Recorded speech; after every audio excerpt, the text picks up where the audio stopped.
How to memorise the things when you are studying ACCA। काफ़ी सारे बच्चों का ये यूजुअल मैनर में डाउट रहता है, या तो फिर काफ़ी सारे बच्चे मेमोराइजेशन अच्छे से ना करने के कारण ACCA में मार्क्स गंवाते हैं। सर पढ़ा तो था मैंने, सर प्रैक्टिस भी किया था, बट एग्ज़ाम में है ना याद नहीं आया। सर इतना लंबा सिलेबस है, कप्लान की बुक्स तो देखो, कैसे इतना सब कुछ याद रह पाएगा। काफ़ी सारे बच्चे डर जाते हैं जब बुक्स देखते हैं तब। एंड जब बहुत सारा चीज़ें होता है ना आपके सामने, अच्छे से याद नहीं रख पाओगे तो कैसे एग्जाम किट सॉल्व कर पाओगे परफेक्शन के साथ में। So that's why this is the very important thing for all of the students. And यहाँ पे मैं आपके साथ में 4 ऐसे टिप्स रखने वाला हूँ जिससे आप अच्छे से मेमोराइजेशन कर पाओगे। The first tip is very simple, लिखो, जितना लिख सकते हो लिखो, क्योंकि आप बिना सोचे पढ़ जरूर लोगे बट बिना सोचे कभी लिख नहीं पाओगे। कभी आप अपना खुद का नाम लिखने के ट्राई करना, जब आप अपना खुद नाम लिख रहे होगे ना, तब उस समय पे एक बार ट्राई करना कि आपके दिमाग में पूरा का पूरा अटेंशन यहीं पे है और एक भी तरीके का दिमाग में ख्याल नहीं आ रहा है। That means there will be a zero distraction when you are writing something. And इसलिए हम सजेस्ट करते हैं कि समरी नोट्स बनाओ।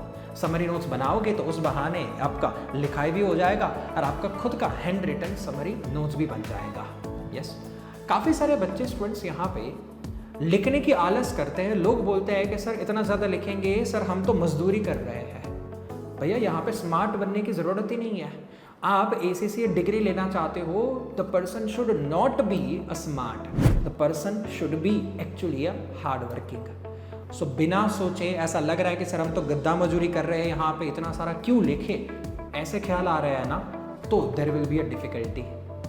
The second tip here will be, student जब आप फ्री बैठे हो ना तो रेंडमली सोचो कि what was the rules about the income tax IAS 12, what was the rule I studied about the taxation BADR relief. What ever subjects आप पढ़ रहे हो उसके कोई ना कोई टॉपिक का रूल आप रिकॉल करने के ट्राई करो, और जब ये रिकॉल कर रहे होगे ना आपके दिमाग को प्रेशर आएगा और आपके दिमाग के जो न्यूरॉन्स होते हैं ना वो दिन प्रतिदिन स्ट्रॉन्ग बनते जाते हैं अगर आप ये एक्सरसाइज करोगे डेली और रेगुलरली। तो रिकॉलिंग मेथड बहुत ही अच्छी साइंटिफिकली प्रूव हुई है आपकी मेमोरी पावर स्ट्रॉन्ग करने के लिए। एंड इससे आपको भी टेस्टिंग हो जाएगा कि जो जो चीज़ें पढ़ रहे हो उसमें से कितनी चीज़ें आपको याद रह रही है और कितनी चीज़ें आपको याद नहीं रह रही है। Yes, the third thing here, the third important thing is, जब कभी भी एग्जाम किट आप सॉल्व कर रहे हो ना, लोग ऐसा समझते हैं कि सर हम लोग एग्जाम किट तभी करेंगे जब हम 100% रेडी हो गए, हम परफेक्शन हमारा गेन कर लेंगे ना, उसके बाद एग्जाम किट करेंगे। भाई ऐसा नहीं होता है।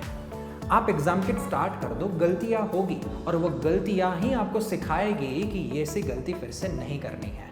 मतलब जो जो चीज़ें गलती करोगे इट बिकम्स योर मेमोरी, कि ऐसी गलती मैंने किया था, अब आगे से सेम मिस्टेक नहीं करना है। सो जब आप एग्जाम किट करोगे, मिस्टेक्स करोगे, और वो मिस्टेक्स को पॉजिटिवली लेना चाहिए कि वो मिस्टेक्स आगे से नहीं होने वाला है। The fourth tip will be the sticky notes. Yes, जब कभी भी ट्यूटर आपको लेक्चर में पढ़ा रहा है उस समय पे आपको जो ट्यूटर कुछ सिंप्लीफाइड भाषा में समझा रहा है कि इसका मतलब ये होता है, इसका सिनोनिम ये होता है, कुछ एग्जाम्पल दे दिया, जैसे मैं अक्सर देता हूँ एग्जाम्पल अमिताभ बच्चन के या फिर कोई इंडस्ट्रियलिस्ट के, सो बच्चों को याद रह जाता है। कभी कभी तो हम बाबू राव जैसे हेरा फेरी मूवी के बेसिस पे भी एग्जाम्पल्स देते हैं और बच्चे वो नोट डाउन कर लेते हैं और वो एग्जाम्पल उसको लाइफ टाइम के लिए याद रह जाता है। सो ट्यूटर जो पढ़ा रहा है वो सिंप्लीफाइड वर्जन कहीं पे नोट डाउन कर लो आप। Here are the 4 tips that we have seen. ये चारों टिप्स की मदद से आप आसानी से ACCA के एग्जाम्स पास कर पाओगे by increasing your memory power. Thank you guys, see you, bye bye.